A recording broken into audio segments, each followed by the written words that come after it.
ನಿನಗಿದು ಸಾಧರಾಗವೇ ಅವಿಸು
ಅರ್ಜುನ ಅಂತೂ ತಲೆ ಮೇಲೆ ಕೈ ಇಟ್ಟು ಈ ಶನಿ ಒಂದು ಹೋದ್ರೆ ಸಾಕುತ್ತವಾನೆ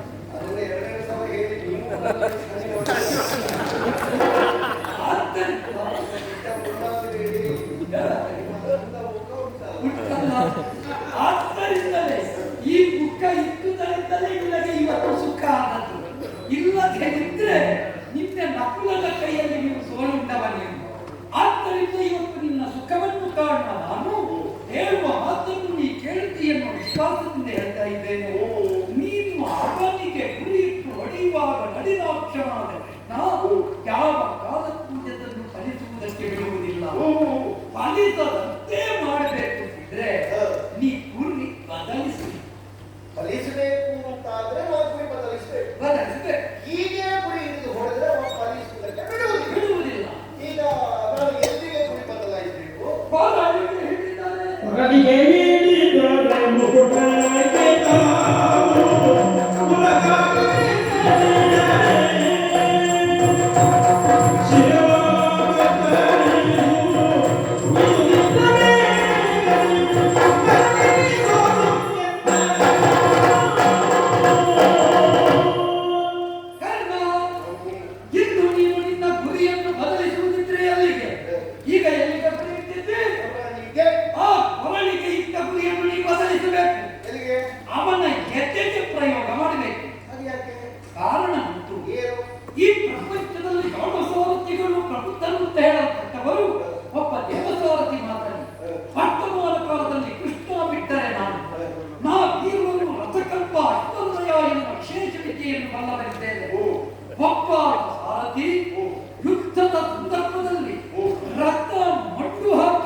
ಮತ್ತು ಅರ್ಜುನ ಸಾಯುವುದೇ ಮುಖ್ಯ.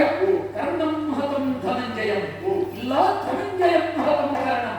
ಎರಡರಲ್ಲಿ ಒಂದು ಇತ್ಯರ್ಥವಾಗುವುದೇ ಇವತ್ತಿನ ದಿನದ ವಿಚಾರವಾಗಿರುವುದರಿಂದ ನಾನು ಹೇಳ್ತೇನೆ, ನೀ ದೂರ ಪ್ರದೇಶಕ್ಕೆ ಗುರಿ ಇಟ್ಟು ಹೊಡೆದರೆ ಜಯ ನಿಶ್ಚಯ.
ವಾರುಣಿಯರೆಲ್ಲ ಬಂದು ಗಂಡನನ್ನು ಕೊಡಬಾರದು, ಮಂದಲ್ಲೇ ಉಳಿಸಿಕೊಳ್ಬೇಕು ಅಂತ ಕೇಳಿದಾಗ ಹಾಗಾದ್ರೆ ಇದನ್ನು ಎಲ್ಲಿಗೆ ಬಿಡಬೇಕು ಅಂತ ಕೇಳಿದರಂತೆ.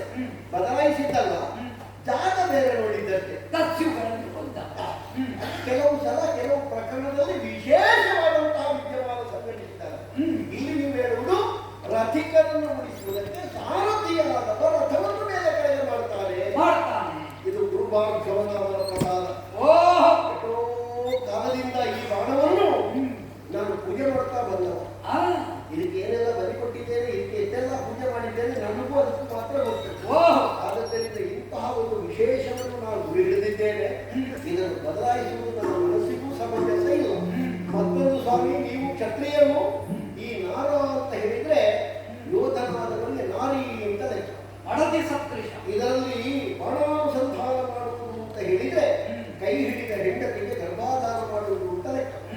ಆ ಮಾಡಿದ ಗರ್ಭವನ್ನು ಚುಟಗೊಳಿಸಬೇಕು ಅಂತ ಆದ್ರೆ ಹುಟ್ಟುವ ಮಗುವಿಗೆ ಕೈಕಾಲಿಲ್ಲ ಕಣ್ಣಿಲ್ಲ ಅಂತ ಯಾರಾದ್ರೂ ಹೇಳಬೇಕು. ಇದು ಅಂಥದ್ದಲ್ಲ, ಇದು ಫಲ ಕೊಡುವುದಿಲ್ಲ ಅಂತ ಇಲ್ಲ, ಫಲ ಕೊಡ್ತದೆ, ಆದ್ರೆ ಕೃಷ್ಣಕಾಲ ಸ್ಥಾನದಿಂದ ತಪ್ಪುತ್ತದೆ. ಆನತಿಯಾದಾಗ ಏನು ಮಾಡ್ತಾರೆ ಎನ್ನುವುದರಿಂದ ರಥಿಕರ ಮೇಲಿನ ಹಾಗೆಯೇ ನಾವು ಸೋತ ಹಾಗೆ ಇದನ್ನು ಗುರಿ ಬದಲಾಯಿಸುವುದೇ. ಆದ್ದರಿಂದ ವಿನಮ್ರವಾಗಿ ನಿಮ್ಮದ್ದಾದಂತಹ ಸಲಹೆಯನ್ನು ತಿರಸ್ಕರಿಸುವುದು, ವಿನೀತ ಭಾವದಿಂದ ಕೇಳುವುದಕ್ಕಾಗುವುದಿಲ್ಲ ಎನ್ನುವ ಪಶ್ಚಾತ್ತಾಪವನ್ನು ತೋರಿಸುತ್ತಾ ನೀನು ಅರಿಯೇ ಇದರಿಂದ ಸ್ವಲ್ಪ ಹೊರಗೆ ಇದರ ಪ್ರಯೋಗವೇ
ಎನ್ನುವುದು ನನ್ನ ಪರಂಪರೆಯ ಕ್ರಮ.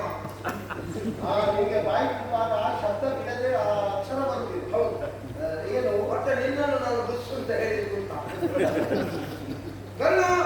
ನೀ ಪ್ರಯೋಗಿಸಿದಂತಹ ವಾನರ ಆಯ ಕೆಟ್ಟಿದ್ದು ಮತ್ತೊಂದು ಬಾರಿ ನನ್ನನ್ನು ಪ್ರಯೋಗಿಸಿದ್ದು ಹೌದು ಅಂತಾದ್ರೆ ವಜ್ರಾಯುಧ ಸುತನನ್ನು ಕಂಡುಕೊಟ್ಟೇನೆ. ನನ್ನ ಬಗ್ಗೆ ಗೊತ್ತಿಲ್ಲ, ಯಾರ ನನ್ನ ಹಿನ್ನೆಲೆ ಗಟ್ಟಿದ್ದು ಏನು ಗಟ್ಟಿ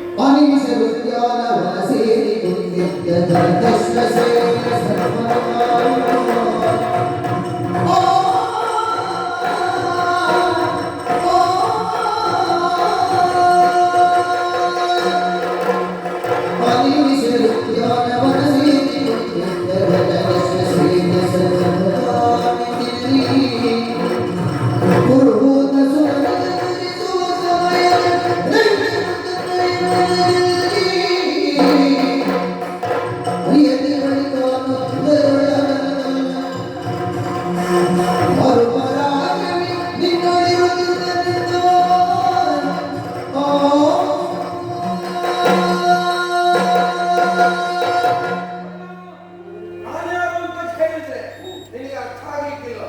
ಹಾಗಂತ ನನ್ನ ಅಪ್ಪನ ಪರಿಚಯ ಇರಬಹುದು. ಯಾರಿಗೆ? ನಿನಗೆ ಇರಬಹುದು. ನಿನ್ನ ಅಪ್ಪ ಯಾರು? ನನ್ನಪ್ಪ ತಕ್ಷಕ. ಓ, ಇವ ದೊಡ್ಡಪ್ಪ ನಮ್ಮಲ್ಲ, ಅಂದ್ರೆ ದೊಡ್ಡ ಅಪ್ಪ ನಮ್ಮ ತಕ್ಷಕ. ಹೌದು, ದೇವೇಂದ್ರನ ಮಿತ್ರನಾದಂತಹ ತಕ್ಷಕನ ಮಗ ನಾನು. ನಿಮ್ಮ ಅಪ್ಪ ದೇವೇಂದ್ರನಿಗೆ ಯಾಕೆ ಮಿತ್ರ? ಅವರು ಮಿತ್ರತ್ವವನ್ನು ಮಾಡಿಕೊಂಡವರೇ. ಅದು ತಕ್ಷಕ ತಿರುಗಾಟದಲ್ಲೇ ಇರುವುದು. ಅವನು ಮೂರು ಲೋಕದಲ್ಲಿಯೂ ಅವನಿಗೆ ಮಿತ್ರ.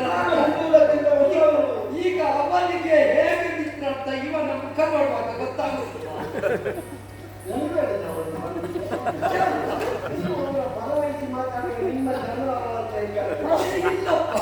ಅದೊಂದು ನಿಮಗೆ ಆಗ ಬಿಟ್ಟೆ ಅಲ್ಲ ಪ್ರಜ್ವಲಿಸುವುದು. ಅದುವೇ ಈಗ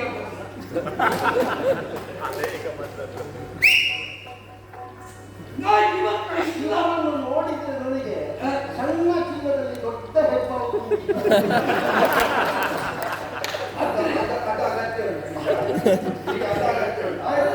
ಅದು ಪೂರ್ತಿ ಇಲ್ಲದ ಹಾಗೆ.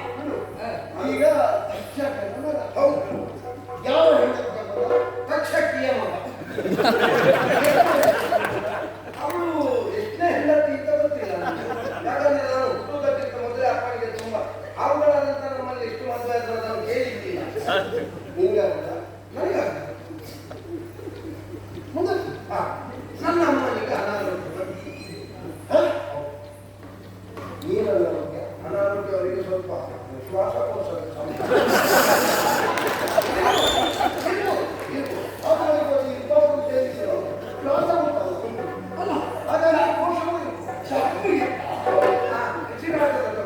ಕೆಂಪು ಇತ್ತ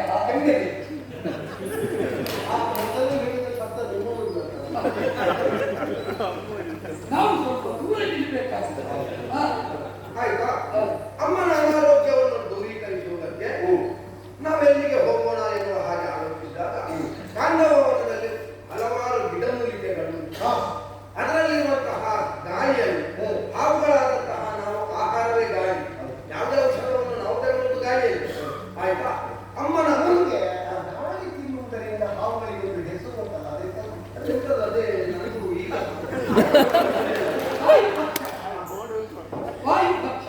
ಹೋಗಿ ಹೋಗಿ ಹಾವುಗಳಿಗೆ ಹೆಸರಿರುವುದು ಗಾಳಿ ತಿನ್ನುವುದನ್ನು. ಹೌದು, ಅದು ನೆನಪಿತ್ತು. ಹಾಗಾಗಿ ನೆನಪಿಟ್ಟು ಅಮ್ಮನ ಸಮಸ್ಯೆಯಲ್ಲಿ ಸ್ವಲ್ಪ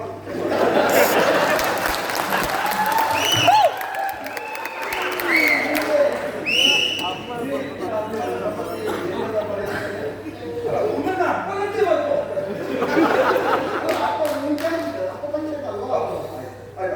ಅಮ್ಮನ ಅನಾರೋಗ್ಯವನ್ನು ದೂರೀಕರಿಸುವುದಕ್ಕೆ ಕಾಂಡವನದಲ್ಲಿ ವಾಸವಾಗಿದ್ದೆವು. ಅಮ್ಮನಿಗೆ ಯಾರಾದ್ರೂ ಆಧಾರ ಬೇಕಲ್ವ? ಅಪ್ಪನಿದ್ದ ಸಂಚಾರದಲ್ಲೇ ಇರುವುದು. ನಿನ್ನ ಅಪ್ಪನಿಗೆ ಆಧಾರ ಇಲ್ವಾ? ಆಧಾರ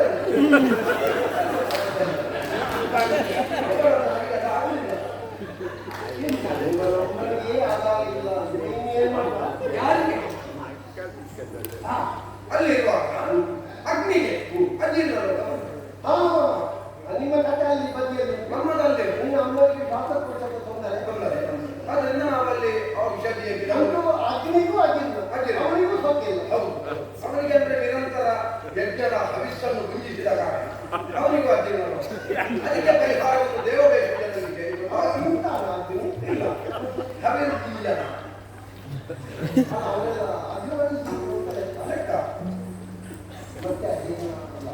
ಅದು ಗಾಳಿಯಲ್ಲಿ ಮಾಡಿಕೊಂಡ್ರೆ ಆಗುತ್ತದೆ. ಅಜ್ಜಿಯನ್ನಷ್ಟೇ ಇಂಥದ್ರಲ್ಲೇ ತಗೊಳ್ಬೇಕು ಅಂತಾರೆ. ಅಲ್ಲ, ಈಗ ನನಗೆ ಕೆಲವು ಕೆಲವರು ಗಾಳಿಯಲ್ಲಿ ತಕ್ಕೊಂಡು ತಲೆದಿಟ್ಟು ಬೀಳುವುದು, ಮೊದಲು ಅದನ್ನೇ ನಿಲ್ಲಿಸಬೇಕು. ಕೆಲವರು ತಕ್ಕೊಂಡ ಮೇಲೆ ಬಂದದ್ದೆಲ್ಲಿಗೆ ಅಂತ ಕೆಲವರು ತಗೊಂಡ ಮೇಲೆ ಒಪ್ಪಿಕೊಂಡಲ್ಲಿ ಹೋಗುವುದಿಲ್ಲ.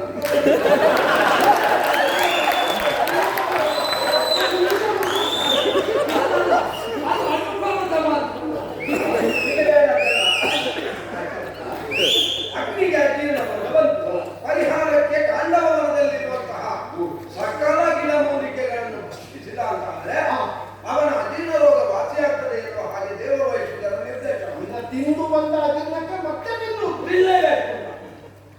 ಅದು ಔಷಧದಿಂದ. ಹಾಗಾಗಿ ಅವ ಒಂದು ಕಡೆಯಿಂದ ಭಕ್ಷಿಸುವುದಕ್ಕೆ ಪ್ರಾರಂಭಿಸಿದ. ದಗದಗಿಸುತ್ತಾ ಬಂದ. ಆ ಉರಿ ಎನ್ನುವುದು ನನ್ನ ತಾಯಿಯವರನ್ನು ಅಂಟಿಕೊಂಡಿದ್ದು ನನ್ನ ದೇಹಕ್ಕೂ ವ್ಯಾಪಿಸಿತು. ತಾಯಿಯನ್ನು ಬದುಕಿಸಬೇಕಾದಂತಹ ಅನಿವಾರ್ಯತೆ ಒಂದೆಡೆಯಾದ್ರೆ ನಾನು ಬದುಕಬೇಕು ಎನ್ನುವಂತಹ ಪ್ರಾಣ ರಕ್ಷಣೆಯ ಆ ಒಂದು ರಕ್ಷಣೆಯ ಹೊಣೆಯೂ ನನ್ನಲ್ಲಿದ್ದ ಕಾರಣ ನನ್ನ ತಾಯಿಯವರು ಹಾಗೂ ನಾನು ಊರ್ಧ್ವಮುಖವಾಗಿ ನಂದಿಸಿದ್ದು. ಅಲ್ಲಿ ಯಾರು ಹೊರಗೆ ಹೋಗದಂತೆ ಮರಣದ ಚಪ್ಪರ ಮಾಡಿದ್ದಾರಂತವರು. ಹೌದು, ನಮಗೆ ಚಪ್ಪರದ ಎದೆಯಲ್ಲಿ ಅದು ಅವನಿಗೆ ಸ್ವಲ್ಪ ಗಮನಿಸಬೇಕಾದ ವಿಷಯವು ದೇವೇಂದ್ರ ಸುರಿಸುವ ಮಳೆಯ ಒಂದೇ ಒಂದು ಹನಿ ನೀರಾದರೂ ಒಳಗೆ ಪ್ರವೇಶಿಸದಂತೆ ಚಪ್ಪರಾಗಿದೆ ಅಂತ ಲೆಕ್ಕ. ಹೌದು, ಅದರಲ್ಲಿ ಎಡೆಯೇ ಇಲ್ಲ ಅಂತ ಲೆಕ್ಕ. ಹೌದು, ಮತ್ತೆ ನಿನಗೆ ಹೇಗೆ ಅಲ್ಲಿ ದೇವೇಂದ್ರ ಸುರಿಸಿದ್ದು ಕುಂಭದ್ರೋಣ ಸದೃಶವಾದ ಮಳೆ.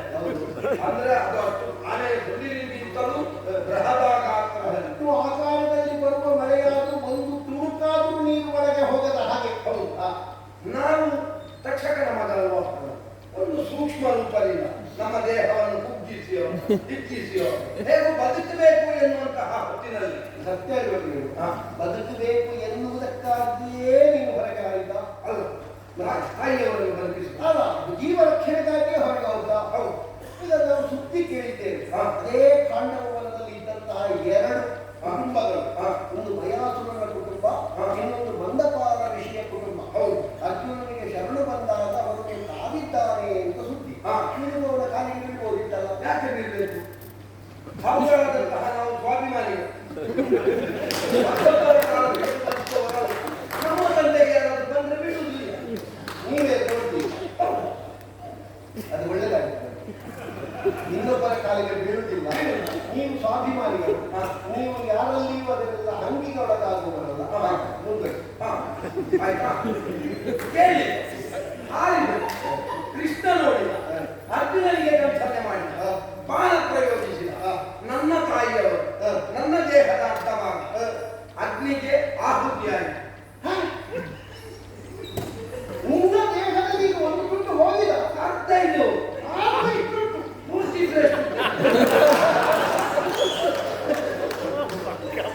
ವಿಷಯ ಅರ್ಥ ಹೋಗಿದೆ ಅಂತ ಇದ್ದಾರ್ಥವೇ ಇತ್ತು. ಮೊದಲೆಲ್ಲ ನಾನು ಅರ್ಥವಾಗ ಒಳಗೆ ಕಳುಹಿಸಿ ಆಮೇಲೆ ಬರ್ತೇನೆ ಅಂತ ಹೇಳಿ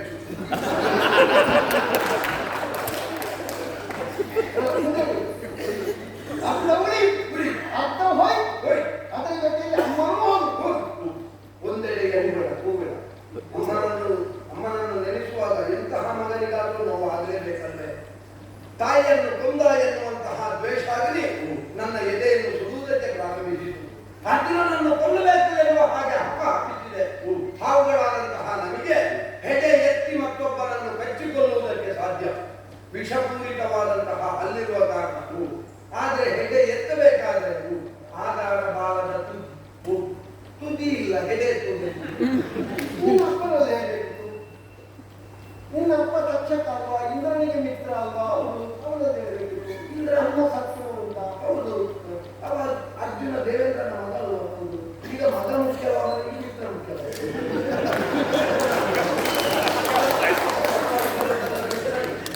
ಮತ್ತೆ ನೀನು ತಕ್ಷಕರಿಗೆ ನಿನ್ನ ಅಮ್ಮ ತಕ್ಷಕರಿಗೆ ಹೆಂಡತಿ ಸತ್ತದ್ದು, ಮಗನ ಅರ್ಥ ತುಂಡಾದದ್ದು. ತಕ್ಷಕ ಬರ್ಬೇಕಾ ಬೇಡವಾ? ಬರ್ಬೇಕಿತ್ತು. ನಾನು ಇಂದ್ರನಲ್ಲಿ ಹೇಳಬೇಕು ಅಂತ ಹೇಳಿದ್ದಲ್ಲ, ನಿನ್ನ ಅಪ್ಪನಲ್ಲಿ ಹೇಳ್ಬೋದಿತ್ತಲ್ಲ. ಈಗ ಅಪ್ಪನಲ್ಲಿ ಹೇಳಬೇಕು ಅಂತಾದ್ರೆ ಅಪ್ಪ ಅಮ್ಮ ಸತ್ತಾಗ ಬಂದಿರ್ಬೇಕಲ್ಲ.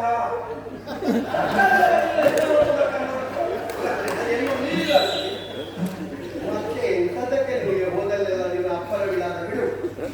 ಅಲ್ಲ, ಹೇಳೋದಕ್ಕೆ ನನಗೂ ಬೇಸರ ಆಗ್ತದೆ. ಆದ್ರೆ ಹುಟ್ಟಿಸಿದ್ದಾನ ಹೇಳೋದು ಉಪಾಯ. ಆಯ್ತು. ಅದನ್ನು ಅಪ್ಪನಲ್ಲಿ ಹೇಳಲೇ ಇಲ್ವಾ ನೀವು? ಅಪ್ಪನಿಗೆ ಗೊತ್ತಾಗಿರ್ಬಹುದು ಅಂತ ನಾನಾಗಿ ಹೋಗಿ ಹೇಳೋದು ಯಾಕೆ? ಅಮ್ಮನ ಮತ್ತೆ ಅಪ್ಪನ ವಿಷಯ. ಅಮ್ಮನ ಹೆಸರಿನೊಟ್ಟಿಗೆ ಮಾತ್ರ ಹೋಗುವುದು ಹೇಗೆ? ಹೇಗೆ ಎಲ್ಲಿಗೆ ಅಂತ ಹೋಗುದು? ಅವ ನಿತ್ಯ ಸಂಚಾರದಲ್ಲಿ ಇರುವ, ಒಮ್ಮೆ ಸ್ವರ್ಗಲೋಕದಲ್ಲಿ, ಒಮ್ಮೆ ಕಾಣವರದಲ್ಲಿ ಎಲ್ಲಿರ್ತಾನೆ ಅಂತ ಹೇಳುವುದಕ್ಕಾಗಿ ಅಯ್ಯೋ, ಎಲ್ಲಿಗೆ ಅಂತ ಹೋಗುದು? ತಿರುಗಾಟದವರ ಮಕ್ಕಳ ಒಂದು ಗತಿಯೇ. ನಿಮಗೆ ಮನೆಯಲ್ಲಿ ಮಾಡ್ತಾರ ನೀವು ಸಂಕಟದಲ್ಲಿ ಹೇಳುವಾಗ ನೀವು ಬಂದು ಸುಮಾರು ಸಮಯ ಆಯಿತು. ಅದು ಅವನ ಪರಿಸ್ಥಿತಿ ನೋಡುವಾಗ ನನ್ನ ಭಾವನೆಗೆ ಸ್ಪಂದಿಸುವುದು. ನಿಮ್ಮ ಭಾವನೆ ನನ್ನ ಭಾವನೆಗೆ ಸ್ಪಂದಿಸುವುದು. ತದನಂತರ ಆತನನ್ನು ಕೊಲ್ಲಬೇಕು ಎನ್ನುವ ಹಾಗೆ ಹಪಹಪಿಸಿದ್ರು ಕೊಲ್ಲುವುದಕ್ಕೆ ಸಾಧ್ಯ ಆಗಲಿಲ್ಲ. ಯಾಕಂದ್ರೆ ನಾನು ಅಂಗವಿಕಲ. ಹಲವರಲ್ಲಿ ಹೋಗಿ ಸಹಾಯವನ್ನು ಯಾಚಿಸಬೇಕು ಅಂತ ಬಯಸಿದೆ. ಹೋಗಲಿಕ್ಕೆ ಧೈರ್ಯ ಇಲ್ಲ. ಸ್ವಾಭಿಮಾನಿಗಳು ಆಗಲ್ಲ ಬಯಸುವುದಿಲ್ಲ.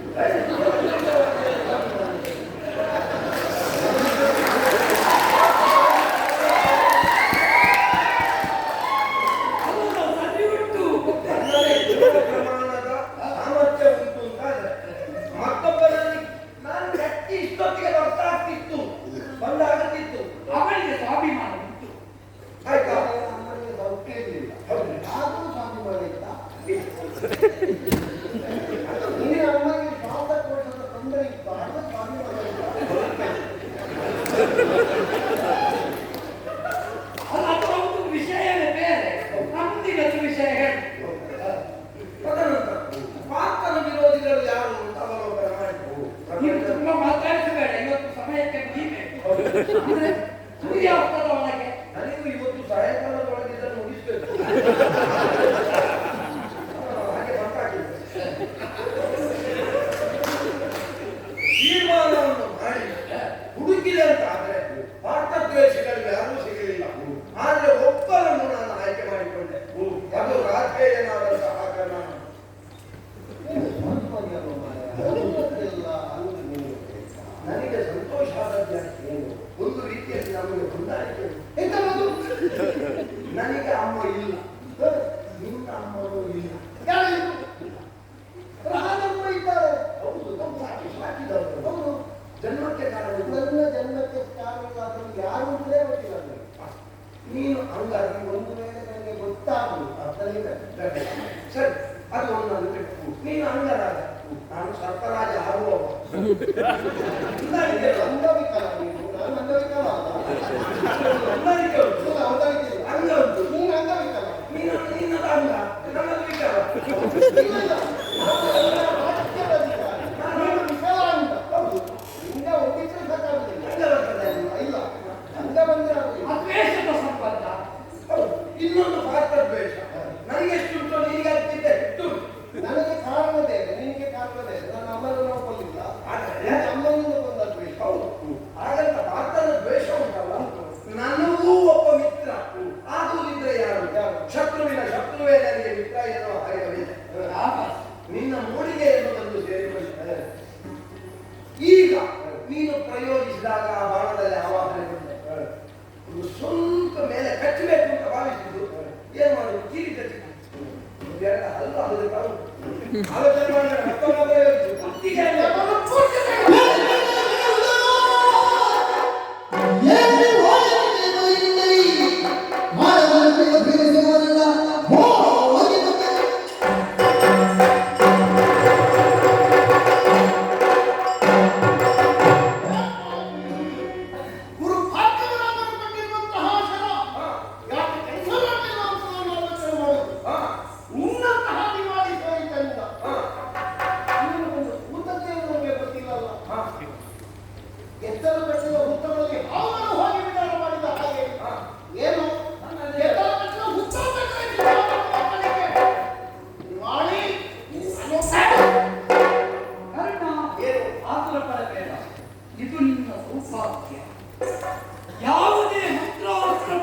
ಅದಕ್ಕೆ ನಿನಗೆ ಮಂತ್ರವೇ ಮರೆಯುವ ಸ್ಥಿತಿ. ಬತ್ತಳಿಕೆಯಲ್ಲಿ ಹುಡುಕಿದಾಗ ಸಿಕ್ಕಿದ ದಿವ್ಯಾಸ್ತ್ರ, ಅದರಲ್ಲಿ ಸೇರಿದ ಈ ಸರ್ಪ ಬಲ, ಸಮಸ್ತ ನಾಗಗಳ ದ್ವೇಷದ ಬಲ, ಇದರ ಫಲರೂಪವಾಗಿ ಅರ್ಜುನನ ಕಿರೀಟ ಹೋಗಿದೆ ಎಂದಾದರೆ ಮತ್ತೊಂದು ಪ್ರಯೋಗದಲ್ಲಿ ತಲೆ ಹೋಗುತ್ತದೆ ಎನ್ನುವುದು ನಿಶ್ಚಯ. ಹಾಗಾದ ಕಾರಣ ಹೇಳ್ತಾ ಇದ್ದೇನೆ, ನಮಗೆ ಇವತ್ತು ಅರ್ಜುನ ಸಾಯುವುದೇ ಪ್ರಧಾನ ದಿನ, ಇನ್ನೊಂದಲ್ಲ. ಈ ಮೊದಲು ಇಂಥ ಕುರುಕ್ಷೇತ್ರದಲ್ಲಿ ಮರಳಿ ಬಂದದ್ದಿಲ್ಲ, ಇವತ್ತು ಮರಳಿ ಬಂದಿದೆ ಎಂದಾದರೆ ಭಾಗ್ಯೋದಯ ಭಾಗಿತ್ತು. ಹಾಗಾದ ಕಾರಣ ಯೋಚನೆ ಮಾಡಬೇಡ. ಮತ್ತೊಮ್ಮೆ ಈ ತತ್ವವನ್ನು ನಿನ್ನ ಮರಳಿಗೆ ಸೇರಿಸಿ ಹೊರಗೆ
ಅಲ್ಲಿ ಇದ್ದೆ ನಾವು ಕೆಲವು ಒಂದಾಗಿ ಹಾ. ಏನು ಮಾಡಿದ್ದೇನೆ ಅಷ್ಟು ನೀವು ಮಾಡಿದ್ದೀವಿ. ನಿನ್ನ ಹಾಗೆ ನಾವು ಸತ್ಯ ಸತ್ಯ ಸ್ವಾಭಿಮಾನ ಅಂತ ನಮ್ಮ ಚಿತ್ರಪಟ ಹಿಡಿಯಕ್ಕೆ ಹೋಗಲಿಲ್ಲ. ಹಾ ನೀವು ಹೇಳಿರುವುದು ನಾನು ಸಂಭಾವಿತ ಅಲ್ಲ. ಹಾ ನೀವು ಮೊದಲೇ ಹೇಳ್ತೀರಿ ನೀವು ಸಂಭಾವಿತ ಅಲ್ಲ. ನಾನು ಸಂಪಾದಿತ ಹೌದಲ್ಲ ಮುಖ್ಯ ಅಲ್ಲ. ನೀವು ನಿಮ್ಮ ಚಕ್ರವ್ಯೂಹದಲ್ಲಿ ಹೊಣೆಗಾರಿಕೆ ಯಾರಿಗೆ? ಚಕ್ರವ್ಯೂಹದಲ್ಲಿ ನಾನಿದ್ದೆ. ನಮಗೆ ಸೂಚನೆ ಹುಡುಗರನ್ನು ಹೊಡೆಯುವಾಗ ನೀವು ಹೊಡೆಯುವ ನಾನು ಹೊಡೆದಿದ್ದೆ ಒಂದಾಗಿ ನಿಜ. ಆದರೆ ನೀನು ನಿನ್ನ ಹಾಗೆ ಇವತ್ತು ನಾವು ಸ್ವಾಭಿಮಾನ ಬಿಟ್ಟು ಎಂದು ಕಂಡೆ ಈ ಶಲ್ಯ ನಮಗೆ ಇರುವ ಧರ್ಮ ನಡೆಯುವ ಧರ್ಮದಲ್ಲಿ ನಿನಗೆ ಇಂಥೊಂದು ಧರ್ಮ ಮುಂದೊಂದು ಧರ್ಮ ಅನ್ನೋದು ಮುಖ್ಯ ಅಲ್ಲ. ಸೇನಾಪತಿಯಾಗಿ ಈಗ ನೀವೇನಾದ್ರೂ ಮಾಡಿದ್ರೆ ಒಂದು ಕಾರಣ ಕೊಡಿ. ಮುಂದೆ ನಾನು ಏನಾದ್ರೂ ಬೇಡದ್ದು ಮಾಡಿದ್ರೆ ಒಂದು ಕಾರಣ ಕೊಡಿ. ನಿನ್ನೆ ನನ್ನ ಸೇನಾಧಿಪತ್ಯದಲ್ಲಿ ನಾನು ಏನಾದ್ರೂ ಮಾಡಿದ್ರೆ ನಿನ್ನೆಯ ವಿಷಯ ಯಾವುದೋ ಒಂದು ಪ್ರಸಂಗ ನೀವು ಮೊದಲೇ ಹೊತ್ತಿಲ್ಲ. ಇವತ್ತು ಯಾವ್ಯಾವ ಪ್ರಸಂಗಲ್ಲ. ಈ ಪ್ರಸಂಗದಲ್ಲಿ ನೀ ಮಾಡಬಹುದಾದ ಏನು ಎನ್ನುವುದಕ್ಕೆ ಪೂರ್ವ ಪ್ರಸಂಗ ಹೇಳುವುದು.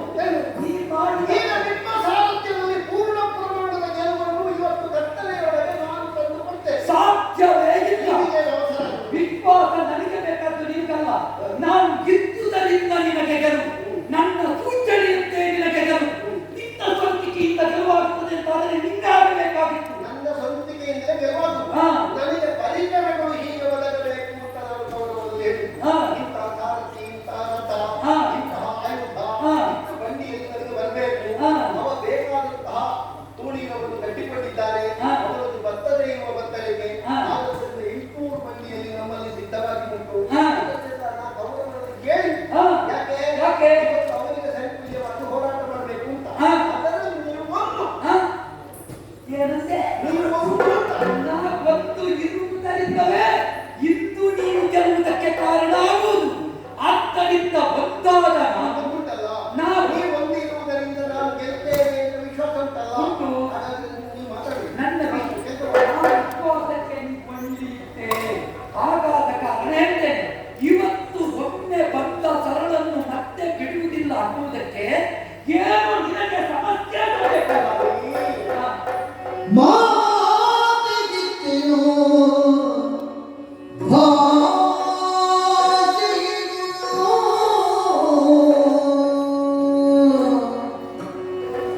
ತವ ಜಾತಿಯವರ ರಣದಲ್ಲಿ ಘೋಷಿಸಿದಿರ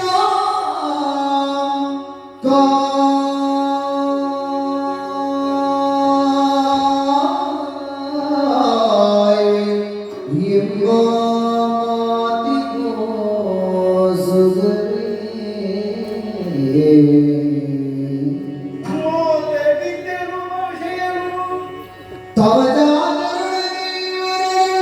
ರಣದಲ್ಲಿ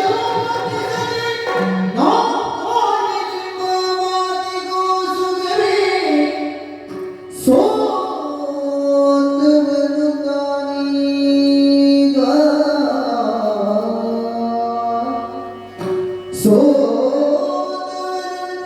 ತಾನಿಗೆ ಪಾದರೆ ಕೋಟಿ ಕಪ್ಪಿಸಿ ಕೆಳಗೆ ತನವನ್ನು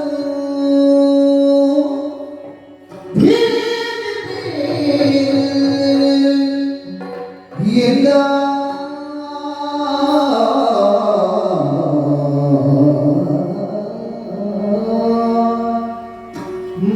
ಮಾತಿಗಿತ್ತೇನು ಭಾಷೆಯನ್ನು ತವ ಜಾತರೊಳಗೆ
ಕಣ್ಣನ ತಾಯಿಗೆ ಕೊಟ್ಟಿರುವಂತಹ ಮಾತು.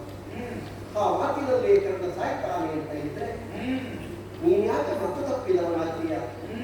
ಇವತ್ತು ಕತ್ತಲೆಗಳಿಗೆ ನಿನ್ನ ಕರ್ತವ್ಯವನ್ನು ಮಾಡು. ನನ್ನ ಹೆಣವನ್ನು ಒಂದು ವೇಳೆ ನೀನು ಎಲ್ಲಿಯಾದ್ರೂ ಹೆಚ್ಚು ಕಡಿಮೆ ಮಾಡಿ ದುಡುಕಿದೆ ಅಂತಾದ್ರೆ, ಆ ಪರಿಣಾಮದಲ್ಲಿ ನಾನು ಸತ್ತೆ ಅಂತಾದ್ರೆ ಕರ್ಣನ ಸಾಕ್ಷಿ ನೀನು ಕಾರಣನಾಗುತ್ತೀಯ. ಪ್ರಪಂಚದಲ್ಲಿ ನಾಳೆ ಖಂಡಿತ ನಾನು ಸತ್ತ ಮೇಲೆ ನಿನ್ನನ್ನು ಕೈಯುತ್ತಿ ತೋರಿಸ್ತಾರೆ. ವಿಶ್ವಾಸಘಾತಕನಾದಲ್ಲ ನೀನು. ಆದ್ದರಿಂದ ಭದ್ರಭೂಪಾಲ ತಾಯಿನ ಪುತ್ರ ನೀವೆಲ್ಲ ಯುದ್ಧ ಸಂಬಂಧಿಕರು. ನಿಮ್ಮ ಯಜ್ಞ, ನಿಮ್ಮ ಯಾಗ, ನಿಮ್ಮ ದಾನ, ನಿಮ್ಮ ತಪಸ್ಸುಗಳು ನಾನು ಹೇಳ ಹೆಸರಿಲ್ಲದೆ ಇದ್ದವ ಸುಖಕಾಲಿಕ ಪುತ್ರ. ನನಗೆ ಸರಿಯಾದ ತಂದೆ ತಾಯಿ ಯಾರು ಅಂತ ಗೊತ್ತಿದೆ. ಅಂತಹ ನಾನು ಏನು ಬೇಕಾದರೂ ಮಾಡಿದ್ರು ನಡೆದು ಹೋಗ್ತದೆ. ದೊಡ್ಡವರು ಮಾಡಿದ ಸಣ್ಣ ತಪ್ಪು ದೊಡ್ಡದಾಗಿ ಬಿಡ್ತದೆ ಭೂಪತಿ. ಸಣ್ಣವರು ಮಾಡಿದ ದೊಡ್ಡ ತಪ್ಪಾದರೂ ಸಣ್ಣದಾಗಿ ಬಿಡ್ತದೆ. ಕರ್ಣನು ಶಲ್ಯರು ಒಂದೇ ಅಲ್ಲವಲ್ಲ? ನೀನು ಕೌರವನಲ್ಲಿ ಹೇಳಿ ಅಥವಾ ಕೌರವನೇ ನಿನ್ನನ್ನು ಒಪ್ಪಿಸಿ ಒಂದು ದಿನದ ಮಟ್ಟಿಗೆ ನನಗೆ ಸಾರಥಿಯಾಗಿ ಇರಬೇಕು ಅಂತ ಹೇಳ್ತಿದ್ರು. ಮತ್ತೊಂದು ವಿಷಯ ಹೇಳುತ್ತೇನೆ. ನೀನು ಸಾರಥಿಯಾಗಿ ನನ್ನ ರಥದಲ್ಲಿ ಎತ್ತರ ತನಕ ಇರ್ತೀಯಾ? ಅಟ್ಟರ ತನಕ ನನ್ನನ್ನು ಕೊಡುವುದಕ್ಕೆ ಅರ್ಜುನನಿಗೆ ಸಾಧ್ಯವೇ ಇಲ್ಲ. ಇಲ್ಲಿ ಎರಡು ವಿಷಯ. ಒಂದಾ ನಾನು ಕತ್ತಲೆಯ ಒಳಗೆ ಅರ್ಜುನನನ್ನು ಕೊಡ್ತೇನೆ, ಇಲ್ಲದೇ ಇದ್ರೆ ಅವನಿಂದ ಕೊಲ್ಲಲ್ಪಡುವುದಿಲ್ಲ. ಯಾಕಂದ್ರೆ ನೀನು ಸಾರಥಿಯಾಗಿದ್ದೀಯ. ನೀನು ಸಾರಥಿ ಇರುವಾಗ ನಾನು ಅವನ ಕೈಯಲ್ಲಿ ಸಾಯುವುದಿಲ್ಲ. ನಾನು ಸಾಯದೇ ಉಳಿದ್ರು ಅರ್ಜುನನ ಪ್ರತಿಜ್ಞೆಯ ಪ್ರಕಾರ ಆತ್ಮಹತ್ಯೆ ಮಾಡಿಕೊಳ್ತಾನೆ. ಆದ್ದರಿಂದ ಕೌರವನಿಗೆ ಜಯ ಬರ್ತದೆ. ನನ್ನ ಮನಸ್ಸನ್ನು ಹೆಚ್ಚು ನೋಯಿಸಬೇಡ.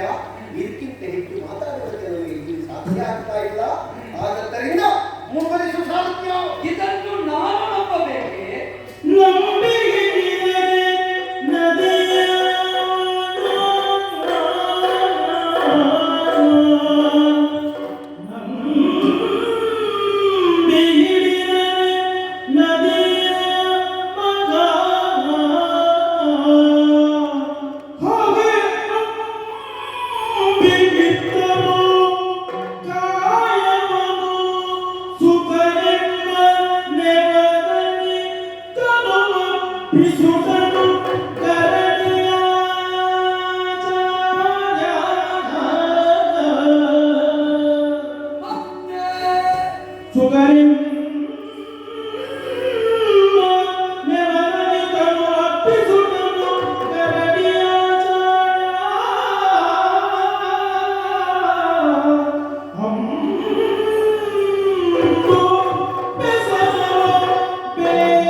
ಸುಯೋಧನನ ಬೆಗ ಬೀಳುವಲ್ಲಿ ನಿನ್ನ ರಕ್ತ, ಅವನ ರಕ್ತ ಬೀಳುವಲ್ಲಿ ನಿನ್ನ ಪ್ರಾಣವನ್ನಾದರೂ ಒತ್ತಿ ಇಟ್ಟು ಹೋರಾಡ್ತೀನಿ ಅಂತ ಪ್ರತಿಜ್ಞಾಬದ್ಧನಾದವ.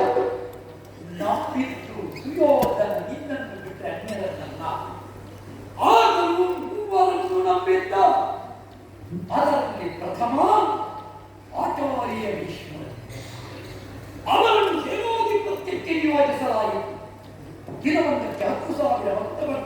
ಪಟ್ಟು ಬಿಡುತ್ತೇನೆ. ಭಾರಿ ಎತ್ತರದಲ್ಲಿ ಕತ್ತಲು ಹೇಳಿಸ್ತೇನೆ, ಆಂಜನೇಯನ ಮುಖ ತಿರುಗಿಸ್ತೇನೆ ಮಾಡಿತು. ಆದರೆ ಒಬ್ಬನೇ ಒಬ್ಬ ಪಾಂಡವರಲ್ಲಿ ಒಬ್ಬನ ತಲೆಯನ್ನು ತೆಗೆಯುತ್ತೇನೆ ಅಂತ ಹೇಳೂ ಇಲ್ಲ, ತೆಗೆಯಲೂ ಇಲ್ಲ, ತಪ್ಪಿಯೂ ಹೇಳಿಲ್ಲ. ತಪ್ಪಿಯೂ ಹೇಳಲಿಲ್ಲ. ಯಾಕೆ ಹೇಳಿಲ್ಲ? ಯಾಕೆ ಹೇಳಿಲ್ಲ? ಹೇಳಿ ತಪ್ಪುವುದು ಬೇಡ. ಅಲ್ಲ, ಒಳಗಿದ್ದ ಮಹಾಕಾಲ 10,000 ಮಂದಿ ಪಾಪದವರ ಮಕ್ಕಳು ಹೋದ್ರು ಬಿಟ್ಟರೆ ಒಬ್ಬನೇ ಒಬ್ಬ ಪಾಂಡವನಿನ ಪುತ್ರರ ತಲೆ ತೆಗೆಯುವುದಕ್ಕೆ ಹೋಗಲಿಲ್ಲ. ಆಯ್ತು, ದ್ರೋಹ. ಆದರೆ ಯುದ್ಧದಲ್ಲಿ ಅವರೇ ತೋರಿಸಿದಿರುತ್ತಾರೆ. ಮೊದಲ ದಿನ ಹೋದರಂತೆ, ಅಡ್ಡ ಬಿದ್ದರಂತೆ, ಆಯುಬೇಕಿ ತರಲಾರಲ್ಲ. ಕಾದ್ರಲ್ಲ, ಶಿಖಂಡಿಯ ನೆವಲದಲ್ಲಿ ಸ್ವಲ್ಪದಳು ಹೊರಗಿದೆ. ಎಲ್ಲರೂ ಮೊದಲೇ ಹೇಳಿದ್ದಾರೆ. ಗೊತ್ತಿದೆ ನನಗೆ. ಅವರಿಗೊಂದು ನೆವನ. ಯಾಕೆ? ಊಟ ಒಂದು ಕಡೆ, ಊಟ ಇನ್ನೊಂದು ಕಡೆ. ಬಿಡು, ಭೀಷ್ಮರನ್ನು ದೂರುವ ಶಲ್ಯ. ಭೀಷ್ಮರನ್ನು ದೂರುವ ಶಲ್ಯ ಅಲ್ಲ, ಕೌರವ ನಂಬಿದವರನ್ನು ದೂರುವ ಶಲ್ಯ. ಕೌರವ ನಂಬಿದ್ದಕ್ಕಿಂತ ಹೆಚ್ಚು ಭೀಷ್ಮರು ಮಾಡಿದ್ದಾರೆ. ಭೀಷ್ಮರು ಮಾಡಿದ್ದರಲ್ಲಿ ಪ್ರಯೋಜನ ಯಾರು ಏನು ಅನ್ನುವುದು ಮುಖ್ಯ. ಪ್ರಯೋಜನ ಸಿಕ್ಕಿದೆ. ಮಾಡಿದ್ದು ದೊಡ್ಡದಲ್ಲ, ಆದರೆ ಪ್ರಯೋಜನ ಏನು? ಇನ್ನು ಪಟ್ಟ ಯಾರಿಗೆ ಸೇನಾಧ್ಯಕ್ಷ? ದ್ರೋಣರಿಗೆ 5 ದಿವಸ ಮಾಡಿದ್ರು, ಹೋರಾಡಿದ್ರು, ಚಕ್ರವ್ಯೂಹಾಚನೆ ಮಾಡಿದ್ರು. ಅರ್ಜುನ ಒಬ್ಬ ತಪ್ಪಿದರೆ ಮಿಕ್ಕಿದ ಪಾಂಡವ ಬೀಳುವುಗಳು ಎಲ್ಲಿ? ಅರ್ಜುನ ಬೇಡ, ಅವರಿಗೆ ಹೋರಾಟ ಮಾಡಲಿಕ್ಕೆ ಆಗುವುದಿಲ್ಲ. ಕಾರಣ ಯುದ್ಧ ಆಯಿತು. ಏನು ಮಾಡಿದ್ರು? ತಾನು ಸುತ್ತ ಸತ್ತ ಎನ್ನುವ ವಾಕ್ಯ ಕೇಳಿ ಅಶ್ವತ್ಥಾಮಹರು ಕುಂಜರ ಅಂತ ಹೇಳುವಾಗ ಅವ ಶಂಕ ಹುಟ್ಟಿದರಂತೆ. ಮಗ ಚಿರಂಜೀವಿ ಅಂತ ಗೊತ್ತಿದ್ದು